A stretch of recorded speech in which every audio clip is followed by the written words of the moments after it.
And welcome back to another edition of Beyond the Endzone. I am your host, Nathan Lee. And man, do we have another great week of football ahead of us. College football, NFL, MLB is swinging a hot bat right now, obviously, with the playoffs. It's been so special in sports right now. But man, do we have another great week. We're already in week 8 for college football. We're getting into week 7 for NFL. The season always flies by. It's crazy to me when we're already at this point in the season where you're getting to that dead period of the season where it's not the start anymore. These teams know who they are. Man, it's so good. And broadcasting these games that we got upcoming this weekend. Oh my goodness, this is such a good week. Ole Miss, they escaped the trap game. We talked about that. We used that verbiage, trap game, last week against Washington State. They get past the Cougars. Can they put the country on notice against Georgia in the game of the week? Game day this week. Georgia taking on Ole Miss. We'll talk about that. Then Mississippi State coming off of a bye week. They look to get back into the win column against Florida this week, who just got a big win since the last time Mississippi State played some football. Very interesting matchup. Can Mississippi State get their first SEC win in nearly 2 years to the day?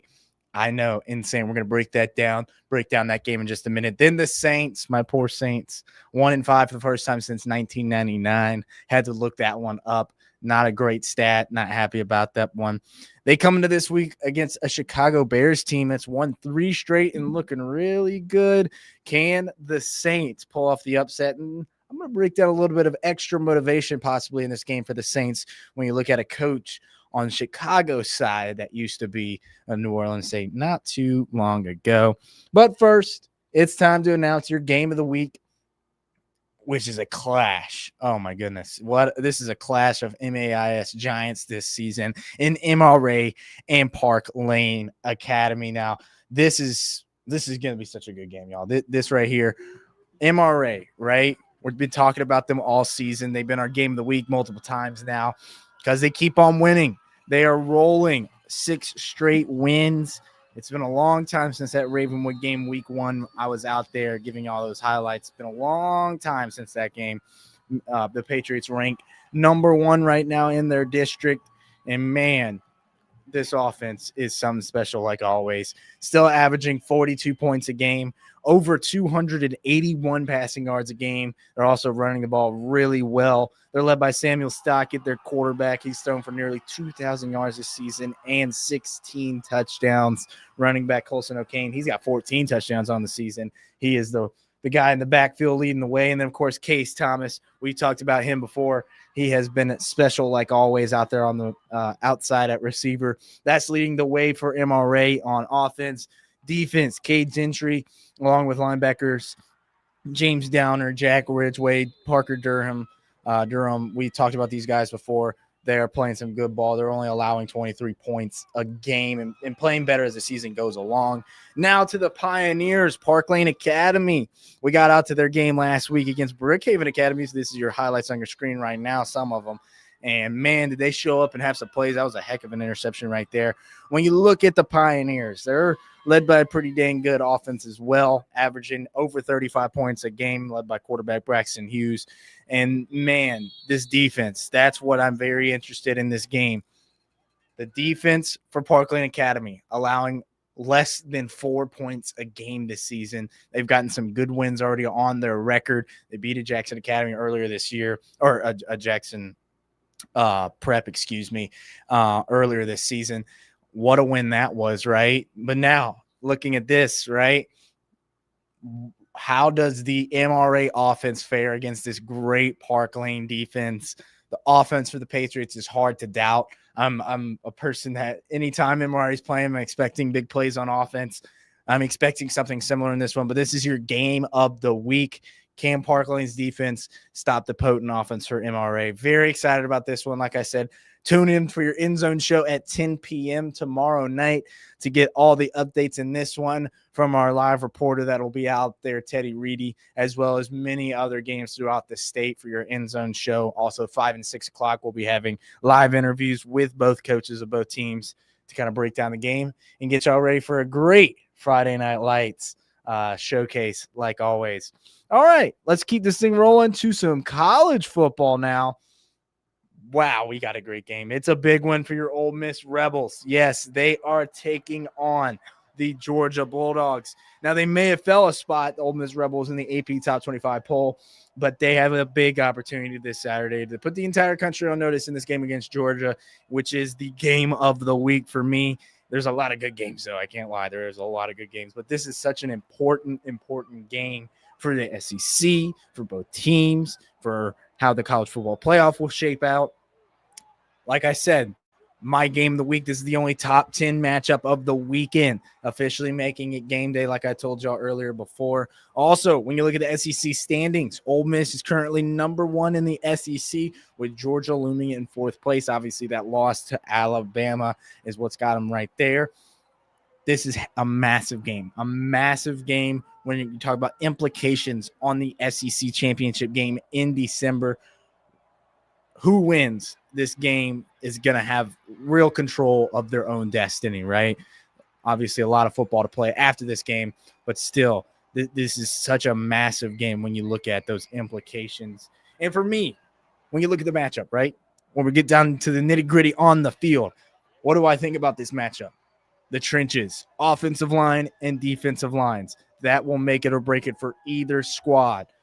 Also, Georgia, an incredible, and I mean incredible, second half team. I don't know what it is with these starts in some of these games. They get down early against Auburn last week again, but they come out and they play their best ball late. And that is so big in this game. So massive. Can Ole Miss play four quarters? Can they do that against a Georgia team that is just going to beat you up, man? They're gonna play every single down as hard as possible. It's Georgia football, you know. I can't remember exactly who said it. It may have been Lane, actually.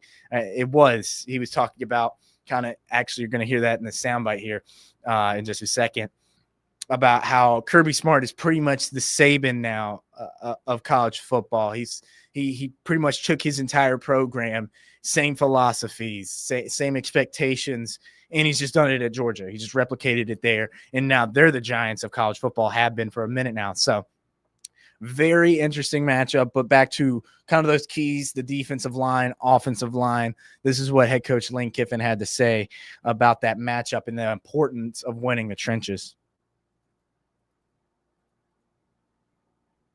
Even as the head coach, you think a game's going to go a certain way, and they don't. So that's too hard to predict, but certainly that will be a factor always when you play any game, let alone Georgia, that you're going to have to do a good job with line of scrimmages because they play so physical and they have such great length. You know, they get the best players in the country, and Kirby, like Coach Saban, recruits, you know, size and speed, and it's always really obvious with them. Yeah, I agree.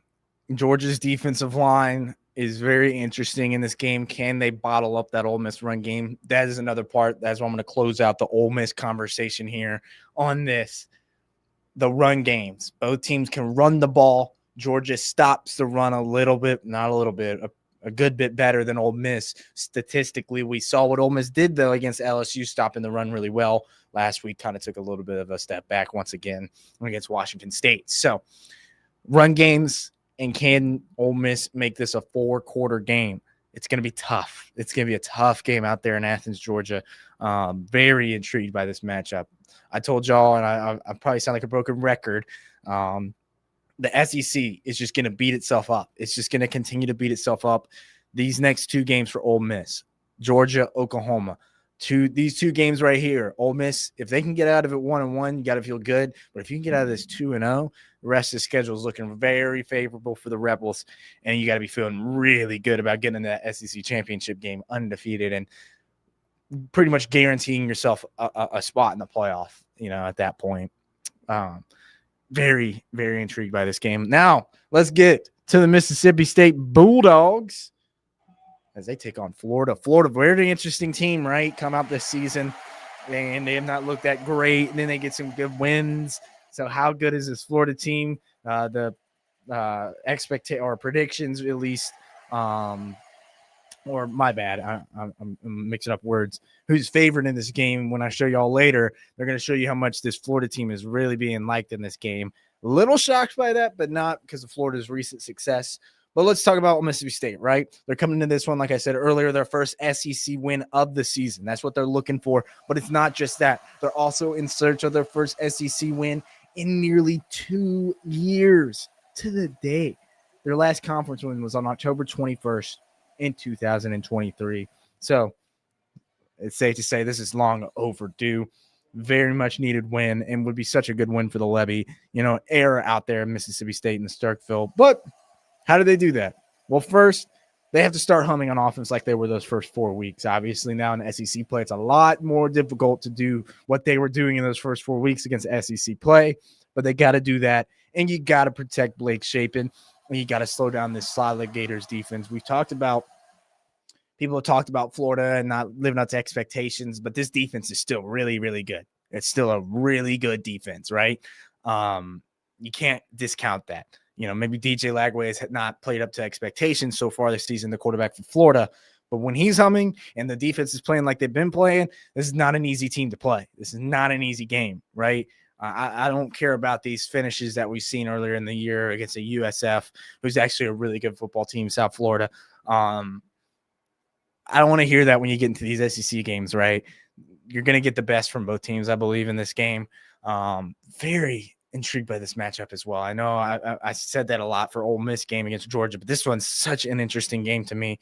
But talking about the Bulldogs' offensive line, right? Protecting Blake Shapen, that is one thing you're about to hear from Jeff Levy, Coach Jeff Levy, about what they have to do to win this game, and it starts with protecting him. The last 2 games against Texas A&M, in Tennessee, they have allowed a combined 10 sacks. You're not going to win if you're allowing a lot of sacks like that. They've got to protect Blake Shapen, give him a chance to get the ball out to these guys on the outside. We have seen what Brennan Thompson can do with the ball in his hands. We've seen him when he just goes on a go route in Blake Shapen, puts it in the breadbasket. This team can find those explosive plays, but they got to protect them first.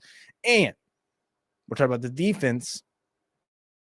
Florida Gators, the offense. I kind of just hit on it. DJ Lagway. If he goes, the offense goes. This is what Jeff Levy had to say about the defense and protecting Blake Shapen, as well as what they had to do on offense. And it really starts with DJ Lagway.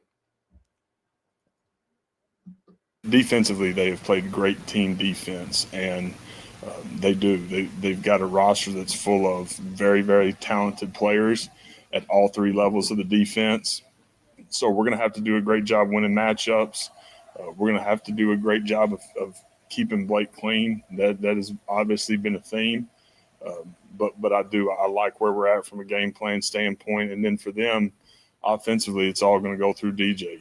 Him when he's played really well, they've been really good offensively. And so for us, it's going to find ways to create some negative plays, try to get them into some down and distances that aren't comfortable for them. And I think our first and second down defense is going to be a huge part of giving us a chance to go win. Very well said by Jeff Levy. I agree completely. First and second down defense, get these guys in third and longs. That is a big piece to getting this offense out of rhythm. It's a rhythm offense. Defensively or offensively, you got to be good on first and second down, right? You cannot put yourselves in these third and longs and allow this pass rush for Florida to get off and get to that pressure on the quarterback and get to Blake Shapen. Because you know what? It's kind of unrealistic to ask your offensive line to have 0 sacks against this Florida defensive line. It's possible, but you just got to get that number down from a 6 to a 2, from 4 to 1, right? You're going to allow plays every now and then, but protecting him, especially in the big moments on big third downs, that's what they're going to have to do in third down conversions. Those are big for Mississippi State.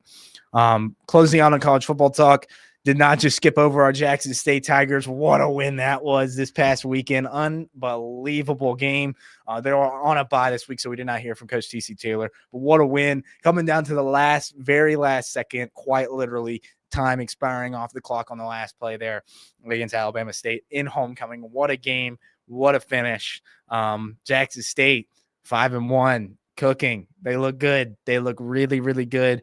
We'll obviously hit on them when they get into their game against Grambling State next week out there in Nevada in the Las Vegas HBCU Classic. Very interesting game that should be. All right, let's get to some New Orleans Saints football talk. My New Orleans Saints, my poor Saints. It's okay, guys. We're going to figure this thing out. Obviously, the Saints fall to 1-5 for the first time since 1999, like I said earlier, after losing to the Patriots on Sunday. Not the perfect start for our Saints here. Not too proud of it. But no one had too high of expectations for this team. Obviously, we're starting to see that this season. But they still have a lot of games left, a lot of opportunities to still win some games. And they have one this week. They look for their second win of the season on the road against the Chicago Bears. Will not be an easy task going out there, Chicago, 12 o'clock kickoff. It's a tough place to play, right? The Chicago Bears riding high, 30 straight wins. Caleb Williams is looking like Caleb Williams, the guy that we thought he could be. Ben Johnson is bringing his culture into Chicago and really getting these guys to buy in. I'm sold on Ben Johnson. But for the Saints, right?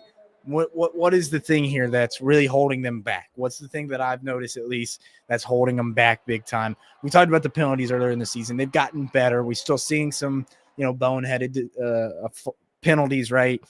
Pre-snap penalties, the things that you can fix, that you can get better at. We're still seeing some of that, which is frustrating. When it comes to the talent stuff, that's not the stuff that frustrates, you as a fan.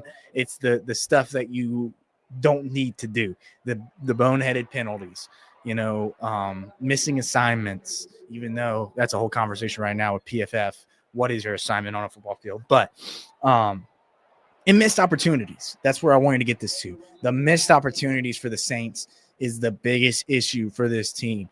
We're seeing this offense hum down the field. They're walking down the field. They're having no issue moving the football, right? But they cannot get into the end zone in the red zone. The red zone is one of the worst in the league. The third down conversion rate is the worst in the league. These missed opportunities on third down in the red zone are the biggest thing that's holding back the Saints team.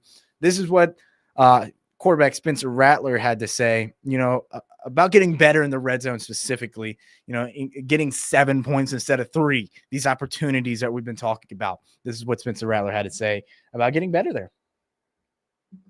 It's a group thing, we know we got to fix it. We know we got to clean up in those areas and make it happen on game day. We get down really good within the 20s, it feels like, and then we get down and kind of stall out, if it's whatever it is with penalties, you name it. I think back to the game, we had just a couple penalties that we could have possibly scored on, and then a couple missed opportunities in the run and pass game. So we just got to clean it up overall. But just keep playing. Yep. Can't say it much better than that. You cannot miss on these opportunities, and they are getting better. The offense looks better. New Orleans Saints take on the Bears. I'll give my pick in just a second, but first we got to get in to our college football slate of games, and I'm giving myself a little bit more time here to actually be able to pick the games, give a little bit more of an analysis. Still got to speed through these. We get started with Ole Miss versus Georgia, number 5 versus number 9, only top 10 ranked matchup of the weekend in college football. Like I said earlier, very, very big game for the SEC. Georgia, 7.5-point favorites, over under at 54.5. Thinking we're going to get some points in this game. I think we're going to see some points in this game as well. Both defenses are not as good as they were, I'd say, last year, or for a Georgia notoriously have been. I think we see a lot of points in this game. Ole Miss covers this game, and I can't. A part of me is thinking Georgia's going to win this game. Ole Miss keeps it close. Georgia wins, though. This is the SEC beating itself up. This is the game, right? This is the game for Ole Miss that I've kind of kept my eye on as that one loss that they might have. I'm sorry, my Ole Miss fans. I've been supporting y'all. I really love Trinidad Chambliss, but I think Georgia wins. Ole Miss keeps it close, though. Moving on, Mississippi State, Florida, 9.5-point favorites. Kind of shocked me a little bit. Mississippi State is coming off of the bye. Are they a little, slow coming out of the gates? We saw that with Ole Miss this past week. I think Mississippi State covers this one and gets the win. Yes, I do. I think we're going to see Florida kind of take a little bit of a step back. Mississippi State's offense is going to take that step forward that they've been needing to the past few weeks, running the ball more because they need to do that, running the ball more with their two really good running backs in Booth and Fluff Bothwell. Mississippi State gets the win in this one. Southern Miss, Louisiana.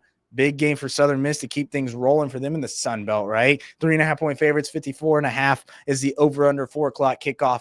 Southern Miss gets another big win. Close game, but Southern Miss is going to get the win, and I do believe they cover late in that one. Alabama, Tennessee, what a game this is. Another game for the SEC where a certain team wins, there's chaos. Tennessee, Alabama. Alabama is probably the hottest team in the country right now. They look really good. Ty Simpson's an absolute monster, and with Miller coming back into the fold, obviously he's been a little beat up, but with him back in the fold, this Alabama offense has been humming. They're stopping the run really well. Another game I see a lot of points in, though. Another game where we're going to see points. Tennessee's defense is not stopping much, especially through the air. Ty Simpson has had his way through the air. Alabama is going to get the win here. Another good game, though. I think we're going to see a high-scoring, close game. Alabama's offense is too much for Tennessee's defense. LSU, Vandy. Vandy is favorite at home against an LSU team in the top 10. It's fun watching this Vandy team. Obviously, they played their butts off against Alabama and really played it all the way to the bitter end and had a shot there, but couldn't quite pull it off. Does Vandy get past LSU? This is a game where I think LSU bounces back. They need this one. They're back a little bit more healthy this past week after the bye. I think LSU's defense is going to be just a little too much for that Vandy offense, even though Vandy's offense is really good. Really, really, really good. LSU's defense is going to win them this game. We're going to see LSU kind of take a little bit of a stride on offense as well, getting a little bit better, it feels like, on offense. I feel like this week, running the ball more, hopefully. And when you look at this offense, they just got to run the ball more. But LSU wins that game. I think they get the upset win against Vandy. Crazy I'm saying that. Now to the Holy War, Utah, BYU, a game that I thought could have been game day just because of the crowds out there. That would have been awesome out there, BYU. BYU is underdogs in this one, Utah, 3.5-point favorites. Does Utah get the win here? I think BYU gets the win and stays undefeated. I do. Utah, I like them. I think this is a low-scoring game. Freshman quarterback for BYU is very interesting. Very good quarterback, though. Bear, very good guy. Utah, like Dan Pierre quarterback, but I'm leaning BYU. All right, let's keep this thing rolling. Thursday night football right here tonight. Steelers 4-1, leading the AFC North. The Bengals with Joey Flacco at quarterback now. Crazy that I'm saying that. AFC North matchup with Joey Flacco on the Bengals now. Crazy. Steelers keep on rolling, though. They're really good and playing some really good football. Aaron Rodgers is showing you why he's still an elite quarterback. Steelers get the win and cover that 5.5. And last but not least, your New Orleans Saints take on the Chicago Bears. Chicago Bears, 4.5-point favorites. That's probably going to move a little bit by the time we get to Sunday. I think you know what? Saints are going to get the win. Saints are going to get the win. They are. They're going to get the win. Dennis Allen, that was a part of the Saints conversation I forgot to hit. Dennis Allen, the new defensive coordinator for the Bears. Saints going to come out this one. Really want to get the win. They're going to beat the Bears. All right, y'all. That's all for Beyond the End Zone this week. Got to get out of here. Thank y'all for tuning in once again. Stay tuned in here on the live stream to get everything, all the latest in news and weather in your 4 p.m. newscast. Once again, though, I'm Nathan Lee for Beyond the End Zone. Tune in every Thursday for your latest in the college football world and NFL world and the sports world. But once again, thank you and have a great day.